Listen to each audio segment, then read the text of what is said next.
A ship drifts alone on the endless Atlantic, her sails torn, her decks eerily silent. Breakfast sits half-eaten on the captain's table. A child's doll lies abandoned in a tiny bunk. There is no sign of struggle, no blood, no storm, just a vanished crew, a missing lifeboat, and a mystery that will haunt the world for centuries. What happened to the Mary Celeste? Why did everyone on board disappear without a trace, leaving behind only questions and the cold, rolling sea? The sea keeps its secrets. Sometimes it buries them so deep that only the wind and the waves remember. But every so often, a story rises from the depths of story that refuses to be forgotten, no matter how many try to erase it. This is one such story. The year is 1872, and a ship called the Mary Celeste is about to vanish into legend. The Atlantic in late November is a place of restless gray, where the sky and the water seem to merge into one endless, shifting expanse. The Mary Celeste, a sturdy brigantine, cuts through the waves, her sails taut with the cold wind. She is not a new ship, nor an old one, but she carries a history already marked by misfortune. Once, she was called the Amazon. Some say she was cursed from the start, a captain dead on her maiden voyage, a collision in the channel, a grounding in a storm. But now, under her new name, she sails for Genoa, Italy, with a cargo of 1,701 barrels of industrial alcohol and a crew of 10 souls. At her helm is Captain Benjamin Spooner Briggs, a man of quiet resolve and deep faith. He is a New Englander, born to the sea, and he has brought his wife Sarah and their 2-year-old daughter Sophia on this voyage. It is a rare thing to bring family on such a journey, but Briggs is a careful man, and the Mary Celeste is freshly refitted, her timbers strong, her stores ample. The crew's 7 men, mostly Germans and Americans, are experienced, if not close.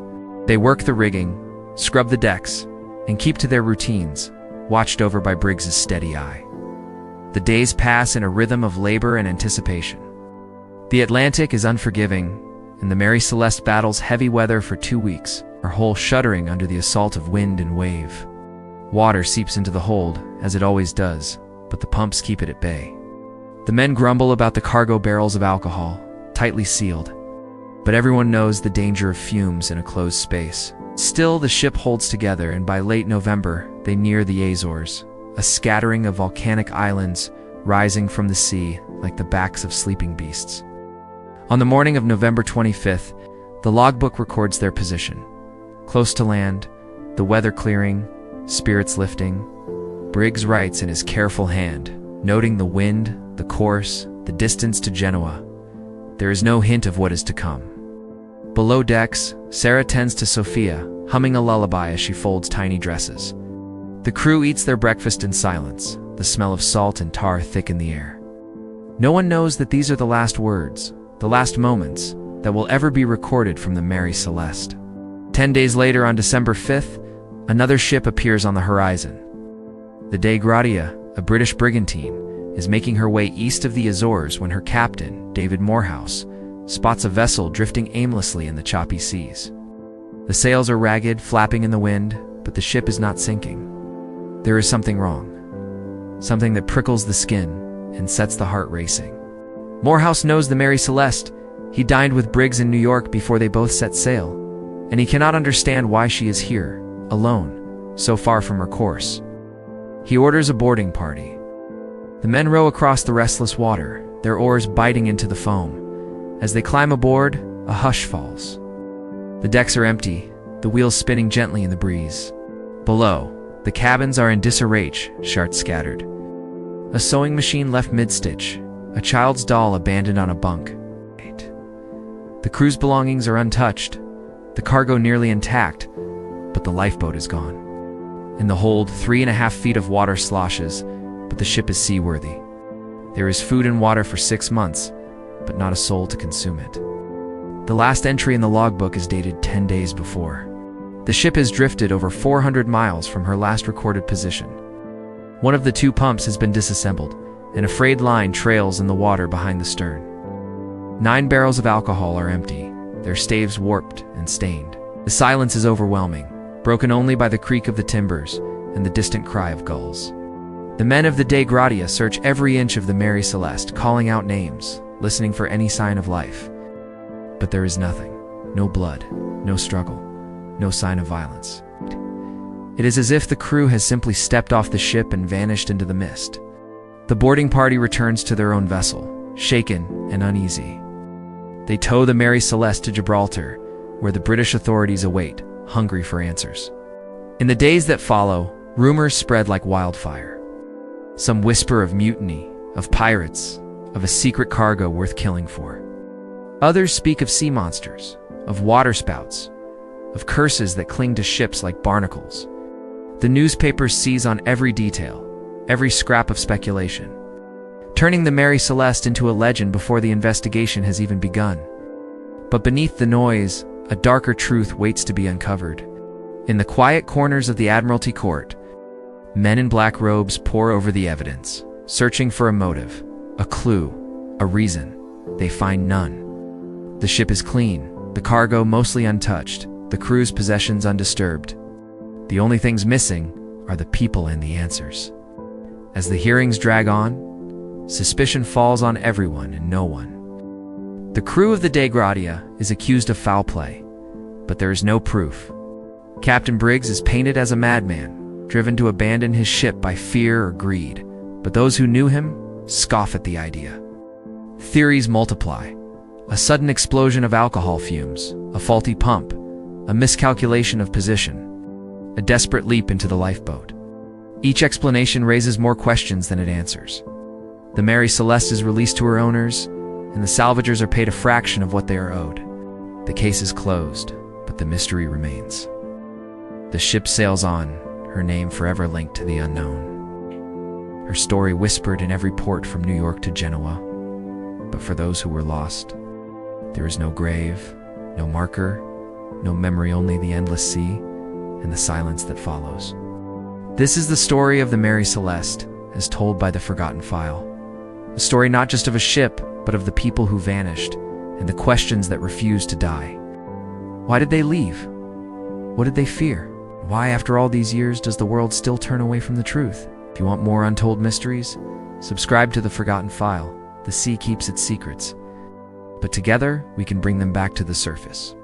The Mary Celeste, now tethered in Gibraltar's harbor, sits beneath a sky heavy with suspicion. The world's eyes are fixed on her battered hull, but the true story, the one that matters, unfolds in the shadows.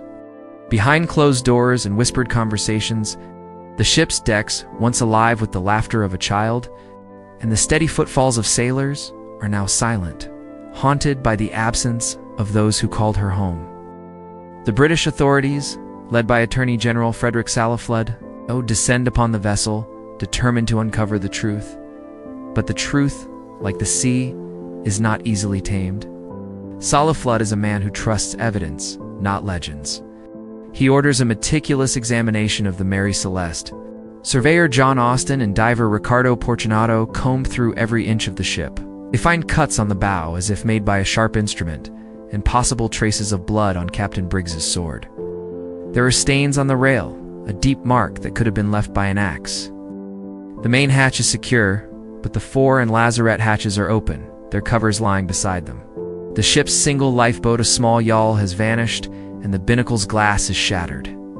The logbook, last updated near the Azores, is up to date, but the ship is now over 400 miles from that position. The cargo, 1,701 barrels of industrial alcohol, is mostly intact, but 9 barrels are empty.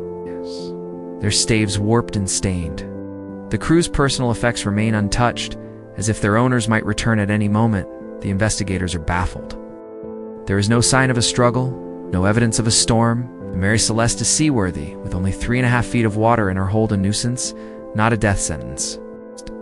The food and water stores are untouched, enough to last 6 months. The charts are scattered, but the sewing machine oil sits upright, undisturbed by any violent motion. The only thing missing is the people. The only thing left is the mystery. Rumors swirl through Gibraltar like a cold wind. Some say the crew of the Dei Gratia, the ship that found the Mary Celeste, murdered Briggs and his family for the salvage reward. Others whisper of mutiny, of pirates, of a secret cargo worth killing for. Salaflood, convinced of human wrongdoing, pursues every lead. He suspects the crew got at the alcohol, murdered the Briggs family and officers in a drunken frenzy, then cut the bow to simulate a collision before fleeing in the lifeboat. He even accuses Captain Morehouse and his men of hiding something, of doctoring the log, of abandoning the Mary Celeste in a more easterly location than claimed. But the evidence refuses to cooperate. The stains on the sword and rail are not blood. The cuts on the bow, though deliberate, are shallow, not the work of desperate men. The cargo is largely untouched, the valuables left behind. The day-gracious crew, after months of suspicion and interrogation, are cleared of wrongdoing. The court, after 3 months of inquiry, finds no proof of foul play. The salvagers receive only a fraction of the reward they expected, a silent rebuke from authorities who cannot shake their doubts. Outside the courtroom, the world is captivated. Newspapers print wild theories: sea monsters, killer waterspouts, a vengeful ex-slave, even a supernatural curse. Sir Arthur Conan Doyle, years later, will pen a story that blurs fact and fiction, forever entwining the Mary Celeste with the realm of legend. But for those who knew the people aboard, the pain is real, the loss immeasurable. Sarah Briggs's letters, found among her belongings, speak of hope and longing, of a future that will never come. The crew's families wait for news that never arrives, their lives suspended in uncertainty. As the investigation drags on, a new theory emerges, one that speaks not of violence, but of fear. Some suggest that the barrels of alcohol stored in the hold began to leak. Fumes invisible and deadly might have filled the lower decks. Perhaps Captain Briggs, ever cautious, feared an explosion. Perhaps he ordered everyone into the lifeboat, tethered to the ship by a line, intending to wait until the danger passed.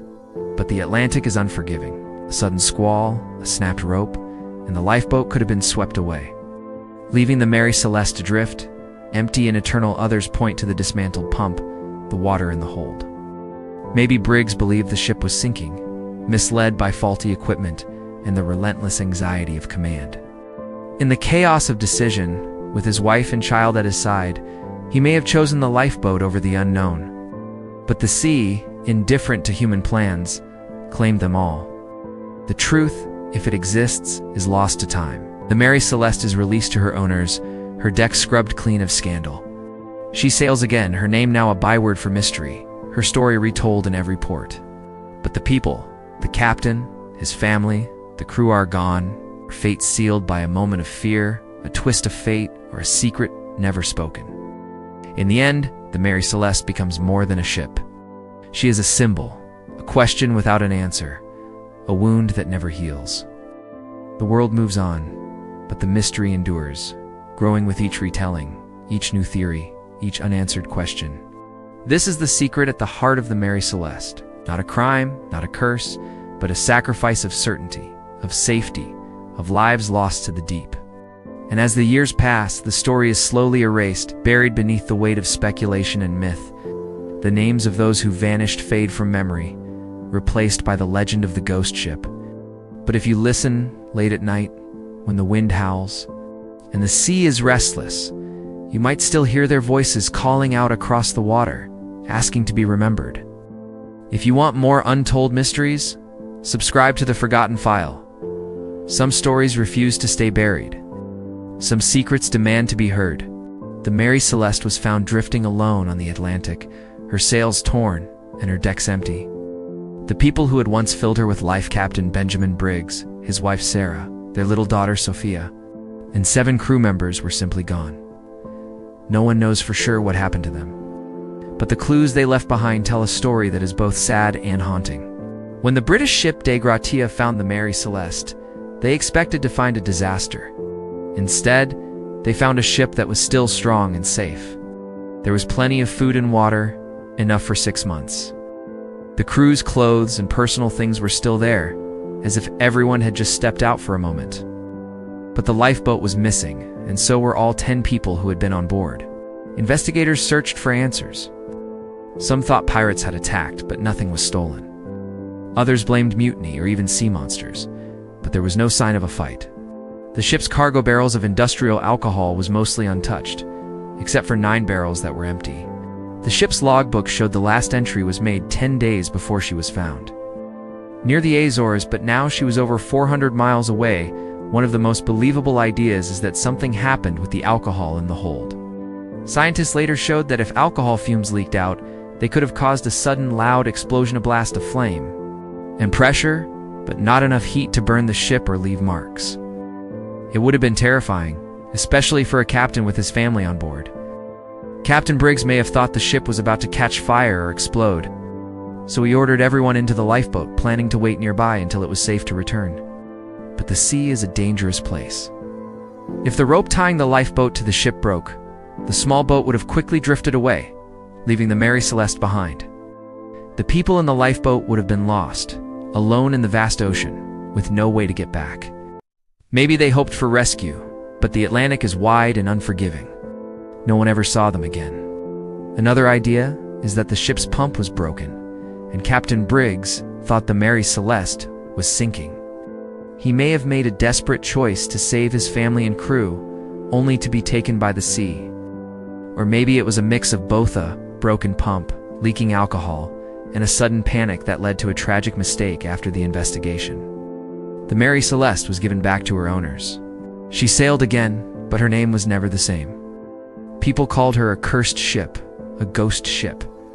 The real people, the Briggs family, and their crew were lost to history, their story buried under rumors and wild tales. The world moved on, and the truth was forgotten. But the Mary Celeste is more than just a mystery. She is a reminder of how quickly life can change, how fear and hope can lead to choices that can never be undone. The people who vanished were not just names in a logbook. They were a family, friends, sailors with dreams and worries, just like us. Why was their story forgotten? Maybe because the truth was too simple or too sad. Maybe because people wanted a legend, not a tragedy. But here, on the Forgotten File, we remember them not as ghosts, but as people who faced the unknown and whose voices still echo across the sea. If you want to hear more true stories that history tried to erase, subscribe to the Forgotten File. Some mysteries are never solved, but every story deserves to be told.